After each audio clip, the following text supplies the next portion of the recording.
Olá, meus alunos, estamos de volta, na nossa aula. Olha, a partir dessa aula agora nós vamos começar a recapitular o que nós vimos na sala de aula durante as aulas lá na escola, tá certo? As aulas que nós fizemos lá, não é? Então vamos recapitular, tá certo? Essa aula aqui está no seu livro, viu? No livro de História do 9º ano, tá lá, viu? Logo no início, capítulo número 1, tá? Então o que eu quero falar com vocês é sobre a República. Então aqui nós vemos que na segunda metade do século XIX, um processo histórico aconteceu no Brasil, que foi a implantação da República. Foi exatamente em 15 de novembro de 1889. Vocês devem lembrar que a gente viu isso em sala de aula, não é?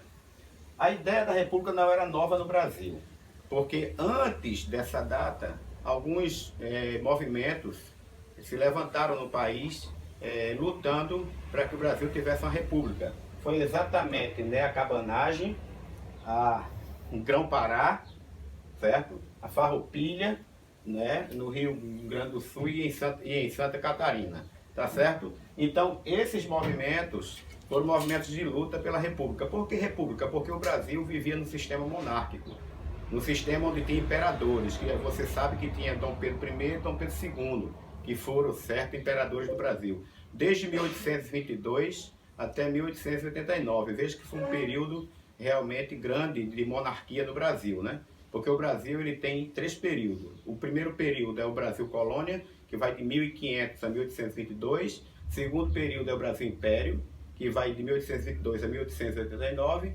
E o terceiro período, que é o Brasil República, onde estamos vivendo hoje, que vai de 1889 até os dias de hoje, né? Que nós estamos vivendo, que somos um país república, ok? Então, esses movimentos, eles tiveram parado, esses movimentos, eles foram contidos com o avanço da exportação do café.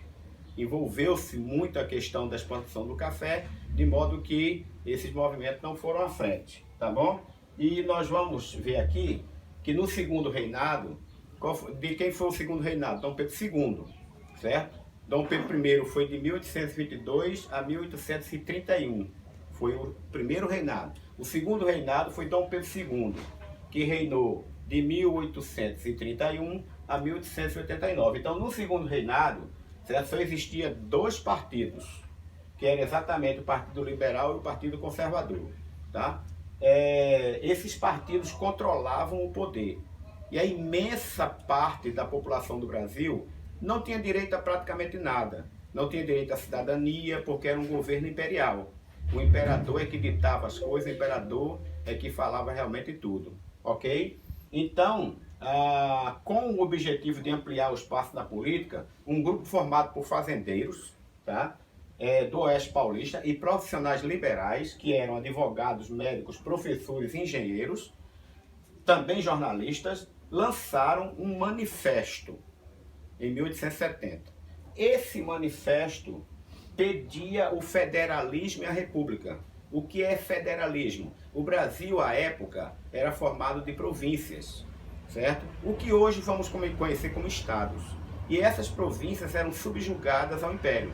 E esse federalismo pedido por esse grupo era que as províncias tivessem independência, autonomia, para poder fazer suas leis e poder dirigir lá, como hoje cada estado tem suas normas, cada município tem suas normas. Claro que todos fazem parte da União, da Federação, mas cada estado tem suas normas e leis. Eles pediam isso era federalismo. E pediam a república, que é exatamente um governo onde fosse eleito um presidente com um mandato de 4 anos e que ele pudesse, certo, governar com outros poderes e não ele sozinho. Como hoje no Brasil nós temos o poder executivo, legislativo e judiciário, que comandam, que dirigem o nosso país. Isso é república, era o que eles pediam, tá certo?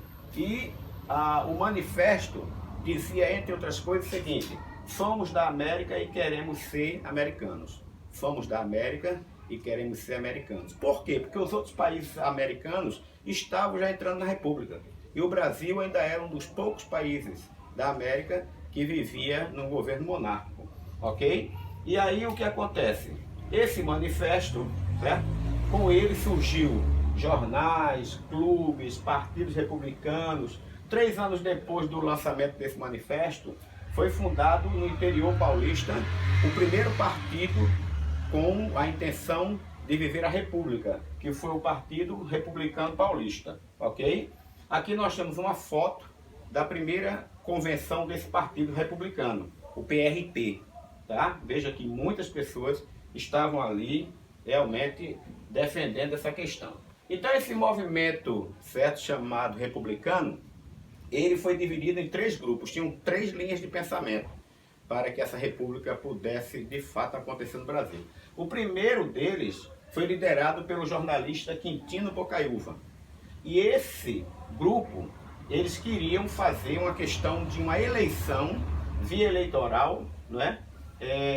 Para que pudessem os deputados republicanos fazer essa república, certo? Então os deputados, via eleitoral, eles se reuniriam para fazer esta república, ok? O outro grupo, defendido e liderado pelo advogado Antônio da Silva Jardim, defendia a passagem da república por meio do movimento popular. Consultasse o povo. O que era que o povo queria de mudanças? Veja que enquanto o grupo de Bocaiúva pedia que só os deputados decidissem, o de Silva Jardim já queria que o povo participasse. E teve ainda um terceiro grupo que foi liderado pelo major Benjamin Constant, que pedia uma república com um governo forte. Então esses 3 movimentos foram os movimentos que queriam que o Brasil mudasse de monarquia para república, ok? E nós vemos que esses movimentos todos, eu quero voltar aqui, esses movimentos todos foram movimentos importantes para que a república acontecesse, tá bom? Então, espero que vocês tenham aprendido alguma coisa. Nas próximas aulas nós vamos falar os processos e as etapas que vieram para que essa república viesse para o Brasil, acontecesse no Brasil, a partir de 1889. Até a próxima aula. Vamos estar juntos.